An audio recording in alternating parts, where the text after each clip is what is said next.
Hi friends, fourth day రోజు నేను ఇలా మా ఇంట్లో గణేశునికి నేను పూజ చేశాను. ఇంకా నేనైతే నైవేద్యంగా మిర్చి బజ్జీలు, తర్వాత పకోడీ, నెక్స్ట్ వచ్చేసి పప్పు చెక్కలు, ఇంకా టమోటా బిర్యానీ, అటుకులు, బెల్లము, ఇంకా బయట నుంచి తెచ్చిన స్వీట్స్, ఇంకా బూందీ ఇవన్నీ పెట్టేసినాను అనమాట.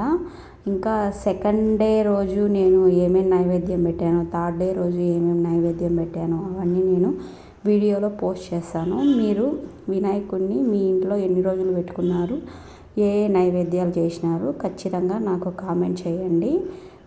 నేనైతే 5 days మా ఇంట్లో ఈసారి వినాయకుడిని పెట్టాము. ఎందుకంటే ఫ్రైడే వచ్చింది కదా, థర్డ్ డే. సో ఫ్రైడే రోజు మనం వినాయకుడిని తీసుకెళ్ళొద్దు అనే ఉద్దేశంతో నేను 5th డే స్వామివారిని నిమజ్జనం అంటే వినాయకుని పెద్ద గణేశుని దగ్గరగా పెట్టేసి వస్తాము వినాయకుడిని. మీ ఇంట్లో పూజ ఎలా జరిగిందో ఖచ్చితంగా నాకు కామెంట్ చేయండి. ఈ వీడియో కనుక మీకు నచ్చినట్లయితే లైక్ చేయండి, షేర్ చేయండి, సబ్స్క్రైబ్ చేయండి.